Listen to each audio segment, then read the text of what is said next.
6월 30일 저희들에게 주시는 하나님 말씀은 사무엘하 13장 1절로 6절까지 말씀입니다. 그 후에 이 일이 있으니라. 다윗의 아들 압살롬에게 아름다운 누이가 있으니 이름은 다말이라. 다윗의 다른 아들 암논이 그를 사랑하나 그는 처녀이므로 어찌할 수 없는 줄을 알고 암논이 그의 누이 다말 때문에 울화로 말미암아 병이 되니라. 암논에게 요나답이라 하는 친구가 있으니 그는 다윗의 형 시므아의 아들이요 심히 간교한 자라. 그가 암논에게 이르되 왕자여 당신은 어찌하여 나날이 이렇게 파리하여 가느냐 내게 말해주지 아니하겠느냐 하니 암논이 말하되 내가 아우 압살롬의 누이 다말을 사랑함이니라 하니라. 요나답이 그에게 이르되 침상에 누워 병든 채하다가 내 아버지가 너를 보러 오거든 너는 그에게 말하기를 원하건대 내 누이 다말이 와서 내게 떡을 먹이되 내가 보이는 데에서 떡을 차려 그의 손으로 먹여주게 하옵소서 하라 하니 암논이 곧 누워 병든 채하다가 왕이 와서 그를 볼 때에 암논이 왕께 아뢰되 원하건대 내 누이 다말이 와서 내가 보는 데에서 과자 2개를 만들어 그의 손으로 내게 먹여주게 하옵소서 하니 아멘. 어찌할 수 없을 때 하나님을 찾으라 라는 제목으로 오늘 아침 말씀 전합니다. 우리는 살아가면서 이러지도 못하고 저러지도 못하는 진퇴양난의 상황을 맞이할 때가 있습니다. 이런 상황을 겪게 되면 정말 난처하죠. 이러지도 못하고 저러지도 못하는 그런 어찌할 수 없는 상황. 이럴 때 사람들에게서 보여지는 모습은 크게 2가지의 모습이 있습니다. 하나는 아예 포기하는 것과 또 하나는 무리해서라도 강행하는 것입니다. 둘 중에 어느 것이 옳다라고 말하기에는 수많은 케이스 바이 케이스가 있기 때문에 말씀드리기가 어렵지만 그러나 어찌할 수 없는 상황에서 하나님의 사람들이 기억해야 할 모습이 있습니다.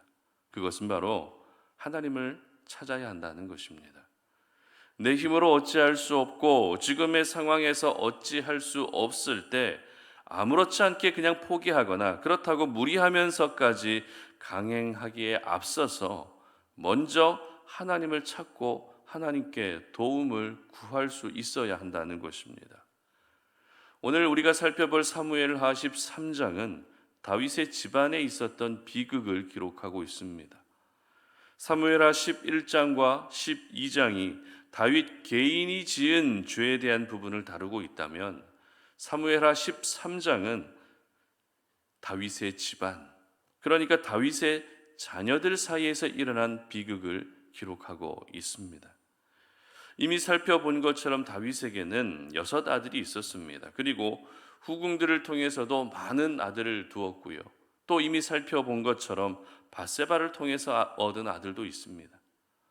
여러 아들이나 있었다라는 것은 어찌 보면 다윗은 자녀의 축복을 받은 것 아닌가라고 생각하기 쉽습니다. 하지만 여러 명의 아들들이 있었다라는 것을 바꾸어 말하면 여러 명의 아내가 있었다는 것으로 이해할 수 있습니다. 그렇기 때문에 여러분 여러 명의 아내를 두었다는 것이 결코 자녀의 축복으로 이어질 수는 없다는 것입니다.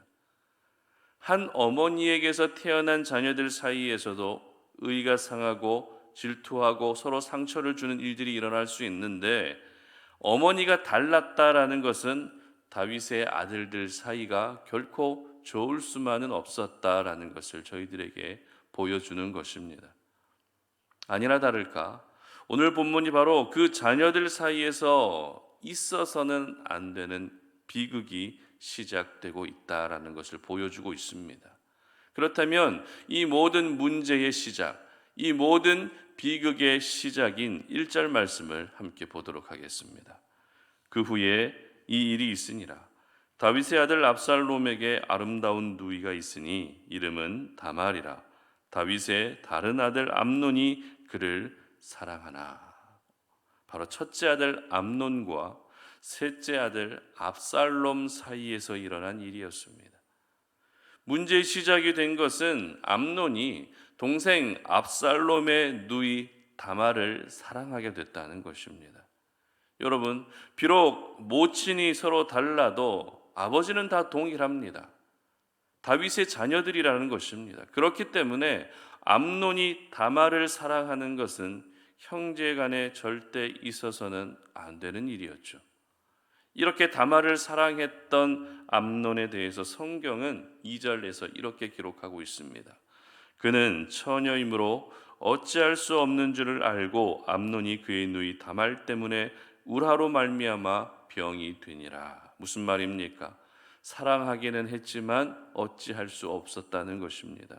사랑하는 것은 사실이지만 어찌할 수 없는 상황이라는 것을 암논은 잘 알고 있었던 것입니다. 어찌할 수 없다라는 이 표현이 구체적으로 의미하는 것은 다말을 포기할 수도 없고 그렇다고 강제로 자신의 아내로 맞이할 수도 없다라는 것을 의미합니다. 사실 이렇게 암논이 다말을 사랑하게 된 것의 이 모든 비극의 시작은 바로 다윗의 범죄에서부터 시작되었다라는 것을 우리는 참고할 필요가 있죠. 암논이 다말을 사랑하게 된 이 모든 비극이 시작되고 있는 가운데에서 더욱더 아쉬움이 남는 것은 어찌할 수 없는 중에 보이고 있는 암논의 태도였습니다. 3절 말씀 보시기 바랍니다. 암논에게 요나답이라 하는 친구가 있으니 그는 다윗의 형 시므아의 아들이요 심히 간교한 자라. 바로 간교한 친구 요나답의 말에 귀를 기울였다는 것입니다. 요나답은 암논에게 다말을 만날 수 있는 방법을 말해 주었습니다. 그 방법이란 다윗을 이용하는 것이었습니다. 아버지 다윗을 이용해서 다말을 만날 수 있는 방법을 제시해 준 것입니다. 지금 상황은 분명 암논의 정욕 때문에 생긴 상황입니다. 그렇다면 요나답이 정말 암논의 친구라면 어떻게든 잘못된 정욕을 억누를 수 있는 방법을 제안하는 것이 맞습니다. 그러나 요나답은 그런 위인이 될 수 없었죠. 오히려 그 정욕을 해소할 수 있는 방법을 알려주되 그것도 아버지 다윗을 이용하는 악한 방법을 알려주고 말았던 것입니다. 그리고 이 일로 인해 어떤 일이 일어나고 있습니까? 암논은 결국 다말을 범하게 됩니다. 그리고 이에 화가 난 압살롬이 암논을 죽이는 비극이 다윗의 집안에 일어나고 말았던 것입니다. 그리고 비극은 여기에서 끝나지 않습니다. 압살롬이 반역을 일으키게 되고 다윗은 예루살렘 왕궁에서 쫓겨나 도망자의 신세가 되는 일까지 이어지게 됩니다. 오늘 이 사건은 조금 전에 말씀드렸던 것처럼 과거 다윗이 밧세바를 범했던 사건에서 모든 일이 시작되고 있었습니다. 아들 암논과 또 다른 아들 압살롬 사이에서 일어난 일이었지만 그들의 아버지였던 다윗은 결코 이 사건에서 자유로울 수가 없었습니다. 아들들만의 죄, 아들들만의 잘못이라고 말할 수 없었다는 것입니다. 왜냐하면 다윗도 역시 정욕 때문에 지어서는 안 되는 죄를 지은 적이 있기 때문이죠. 그러나 오늘 저희들은 이 사건과 연루된 다윗도 다윗이지만 암논 개인을 보게 되면 암논 스스로가 정욕 때문에 죄를 짓는 일은 얼마든지 막아낼 수 있었다라는 것을 기억할 수 있어야 합니다. 여러분, 어찌할 수 없는 상황에 대한 인식을 암논이 알고 있었다고요? 모르고 있었다고요? 알고 있었습니다. 그렇다면 다윗의 장남이었고 다윗의 후계자 1순위였던 암논이 정욕이 끓어오르는 순간에 찾고 의지해야 할 분은 살아계신 하나님이었습니다. 하나님을 찾고 하나님께 도움을 구하는 것이 정욕의 죄에 넘어지지 않을 수 있는 유일한 방법이었습니다. 그러나 어찌할 수 없을 때 암논이 찾고 의지했던 것은 하나님이 아니라 간교한 친구 요나답이었습니다. 요나답이 간교하다는 것은 사실 왕궁에 살고 있는 모든 사람들은 누구나 알고 있는 사실입니다. 하지만 암논은 자신의 친구라는 이유로 그리고 자신의 고민을 공감해주고 있다는 이유로 기울여서는 안 되는 요나답의 악한 말에 귀를 기울이고 말았던 것입니다. 그렇습니다. 이러지도 못하고 저러지도 못한 어찌할 수 없는 상황은 오늘을 살아가는 저희들에게도 얼마든지 일어날 수 있습니다. 그러면 그때 저희들이 찾아야 할 것은 사람이 아니라 살아계신 하나님입니다. 나를 사망의 길로 가게 하는 간교한 자들의 말에 귀를 기울이는 것이 아니라 나를 생명의 길로 인도하시는 하나님의 말씀에 먼저 귀를 기울일 수 있어야 합니다. 그래야 내가 정욕의 죄든 아니면 욕심의 죄든 아니면 교만의 죄든 모든 죄의 공격에 넘어지지 않을 수 있는 것입니다. 암논은 간교한 친구 요나답의 말에 귀를 열고 마음을 열어버렸습니다. 다윗의 하나님도 찾지 않았습니다. 그렇다고 암논 자신의 하나님은 더더욱 찾지 않았습니다. 오로지 자기 정욕대로 살다가 비참한 최후를 맞이하고 말았던 것입니다. 이처럼 정욕을 제어하지 못하는 순간 하나님은 보이지 않습니다. 하나님이 보이지 않으니 하나님을 의식할 수도 없고 하나님을 찾지도 못하게 되는 것입니다. 그러므로 우리가 이 땅을 살아갈 때에 이 정욕의 마음을 제어하는 것이 참 중요합니다. 육신의 정욕뿐만 아니라 요한 1서 말씀에 기록된 것처럼 안목의 정욕도 우리는 제어할 수 있어야 됩니다. 하지만 이게 마음대로 잘 되지가 않죠. 그러나 이 정욕 때문에 이러지도 못하고 저러지도 못하는 어찌할 수 없는 상황이 불가피하게 생긴다면 그때라도 우리는 반드시 하나님을 먼저 찾을 수 있어야 됩니다. 그래서 그 정욕을 이길 수 있도록 은혜를 구하고 정욕의 지배를 당하지 않도록 모든 욕심의 지배를 당하지 않도록 내 마음과 생각을 다스려 주시기를 간구하고 기도할 수 있어야 하는 것입니다.